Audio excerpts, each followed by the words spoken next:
आज हम भाजपा के स्थापना दिवस के अवसर पर पहुंचे हैं रक्तदान शिविर। भारतीय जनता पार्टी सरकार की जो भी योजनाएं चली हुई है उनके बारे में अवगत कराएं भाई सरपंच जी। सभी को नमस्कार और पार्टी की स्थापना दिवस और रामनवमी पर आपको ढेर सारी शुभकामनाएं।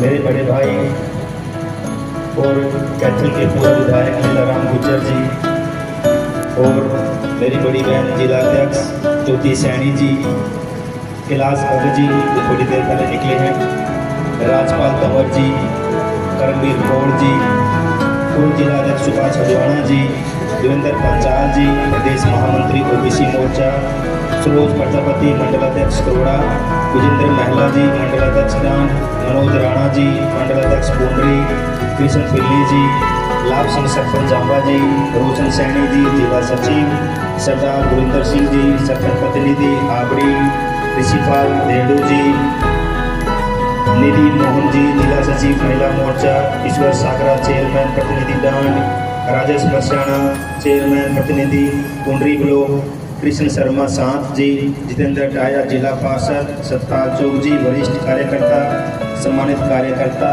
सम्मानित सभी सरपंच और नगर पालिका सदस्यगण, आप लोगों का दिल से धन्यवाद करता हूँ।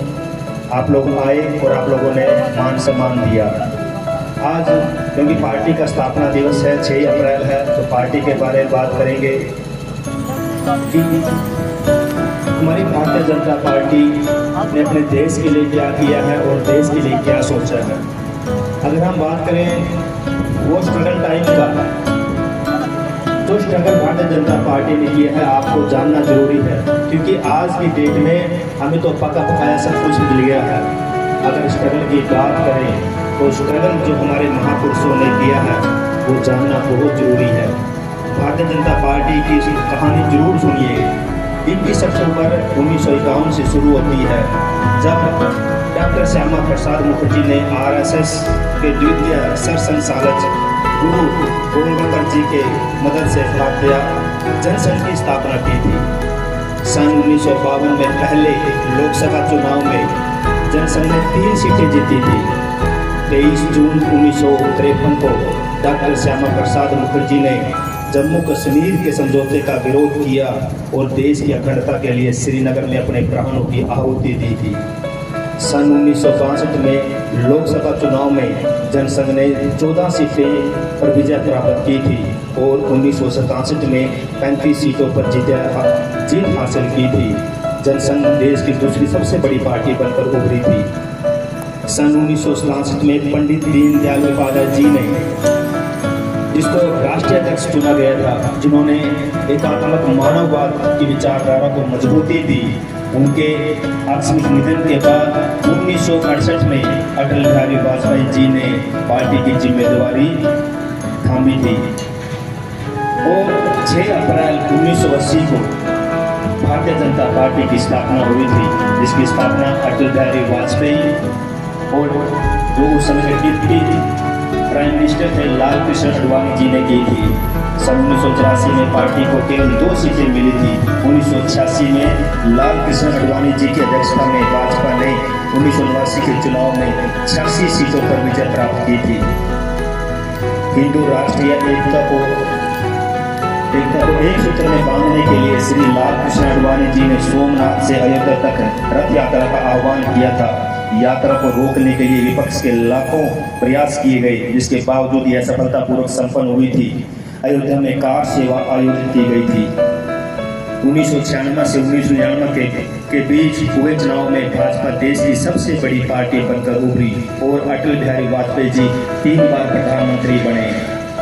और 2014 के बाद का तो इतिहास आप लोगों को पता है कि जो 2014 में हमारे लोकप्रिय प्रधानमंत्री नरेंद्र मोदी ने जो कमान संभाली है, जो आज तक भी जारी है, और उन्होंने जो सपना देखा है कि अपना विकसित भारत 2047, आपको जानकर बड़ी हैरान की बात होगी कि 1947 में जब हमारा देश आज़ाद हुआ था, उसके बाद ऐसे देश भी आज़ाद हुए थे जो आज विकसित राष्ट्र बन चुके हैं।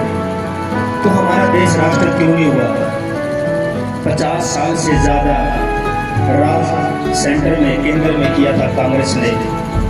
कांग्रेस ने हमेशा गंदी राजनीति की है और आज से 11 साल पहले हम भी सोचते थे कि हमारा देश राम भरोसे है, पता नहीं हमारे देश में क्या होगा। जब भी बाहर जाते थे, वही हमारे जो पूर्व विधायक लीला राम जी ने बोला था कि भी बाहर जाते थे सोचते थे कि कभी हमारा देश ऐसा बन सकता है। सिर्फ ऐसा कि काश हमारा देश भी ऐसा बन जाए, हमारी अच्छी सड़कें बन जाए, हमारा देश भी आगे बढ़ जाए। हमारे बुजुर्ग ये बोलते थे कि भी अपना देश तो राम भरोसे चल रहा है, लेकिन 2014 के बाद जो देश में बदलाव हुआ वह आप लोगों के सामने है। आज इसी पुंडरी के अंदर 152D एक ऐसी सड़क है जिसको आप देख के ये फील कर सकते हो कि वाकई में मेरा देश आगे बढ़ रहा है। और ऐसे ऐसे कितने सड़कों का जाल हमारे देश में बिछ चुका है। आज हमारे देश की GDP पूरी दुनिया में 5वें नंबर पे आ चुकी है और ये अगले 5 सालों में तीसरे नंबर पे पहुंचनी है, क्योंकि हमारे देश की GDP लगातार बढ़ रही है। ये बड़े गर्व की बात है और हमें गर्व भी करना चाहिए कि आज देश में सुरक्षित हाथों में है। मैं कोई आपको मन से कोई झूठी बात नहीं बोल रहा।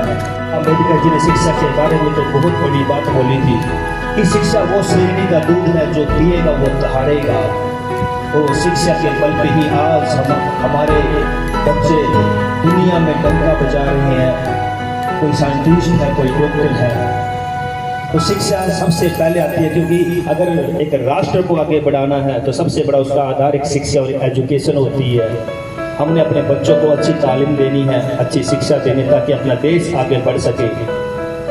तो आप लोगों से इतना ही गुजारिश करूंगा कि आप लोग आए, आप लोगों ने इतना टाइम दिया तो प्लीज सपोर्ट करें।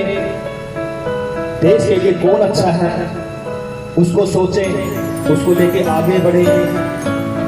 और जो भी मैं करता हूँ सिर्फ आपके लिए करता हूँ, आपके बच्चों के लिए सोचता हूँ। मेरी एक ही चिंता रहती है कि मेरा देश पैसे आगे बढ़े, हमारा हर पैसे बढ़े।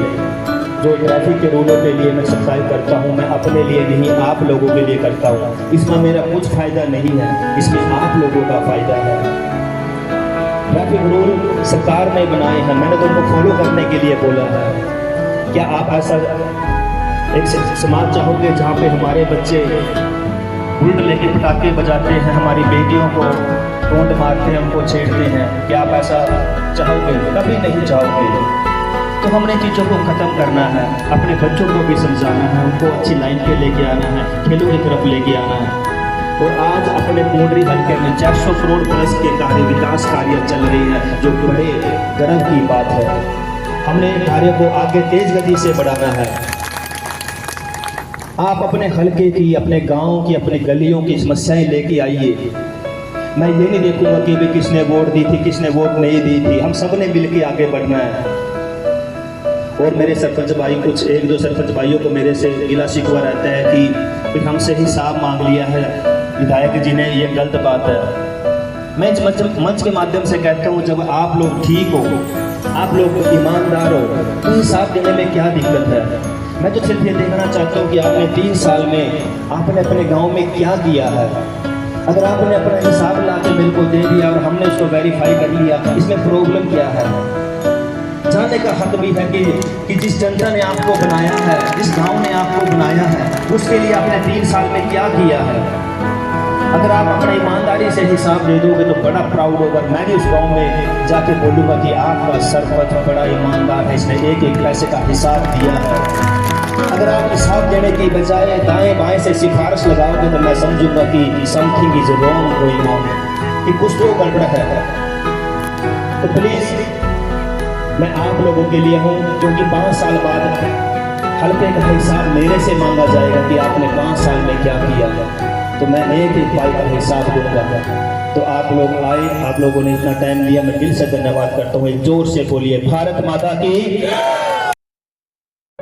इस स्थापना दिवस पर स्टेज पर उपस्थित मेरे सभी वरिष्ठ जन, मेरे सामने बैठे सभी भारतीय जनता पार्टी के एक एक कार्यकर्ता, मेरी मातृशक्ति, आप सबको मैं बहुत बहुत बधाई, शुभकामनाएं देती हूँ और आप सबको मैं नमन करती हूँ। और हमारे भारतीय जनता पार्टी के संस्थापक श्री श्यामा प्रसाद मुखर्जी और उनको मैं कि जिनकी बदौलत आज आप और हम सब इकट्ठा हुए हैं। और आज हमारे भाई सतपाल जांबा जी बहुत ही ऊर्जावान और जिन्होंने अपने गांव को स्वच्छ भारत के तहत सुंदर बनाने का काम किया एवं बहुत ही अच्छा काम कर रहे हैं और उनके सफल कार्यक्रम के